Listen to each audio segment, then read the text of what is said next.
ઘણા વર્ષો પહેલાં હાલનું પલસાણા જે કલોલ પાસે આવેલ છે ત્યાં રૂપાલ ગામના રબારી સમાજના વડવાઓ માલઢોર લઈ પલસાણા ગામની ભાગોળે રાત વાસો રોકાયેલા, જે આંબલીવાળા ગોગા મહારાજના દર્શન થયા.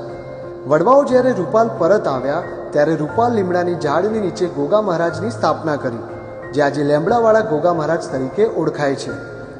રૂપાલની બાજુમાં આવેલ સરડવ ગામ, જ્યાં રબારીના નેહડામાં ગામલે આંખમાં ગોવાભાનું મોસાળ હોવાથી ત્યાં રહેઠાણ કર્યું. ગોવાભાના મોટા દીકરા પરમ પૂજ્ય નાથા બાપા અને બીજા દીકરા નારણભાઈ મૂળ માલધારી વરણ, એટલે ઊંટો લઈને સરડવના સીમાડામાં રૂપાલ અને નારદીપુરની વચ્ચે ભાચા નામનું તળાવ છે, જ્યાં ગોગા મહારાજે બંને ભાઈઓને દર્શન આપ્યા. જ્યાં નાથા બાપાના કંઠે ગોગા મહારાજ ધૂણવા આવ્યા. નાથા બાપાએ કીધું, હું રૂપાલના લેમડાનો મહારાજ છું. નારણભાઈએ કીધું, તમે જે દેવ હોય એ બંધ થઈ જાઓ. હું રાત્રે મારા સરડવના 6 આંખના નેહડાના રબારી ભેગા કરીને પૂછીશ. રાત્રે સરડવના 6 આંખના રબારી ભેગા થયા. નાથા બાપાને ગાદી પર બેસાડ્યા. નાથા બાપાના પિતાજી ગોવાભાઈએ પૂછ્યું, અમે કઈ રીતે માનીએ કે તમે મહારાજ છો?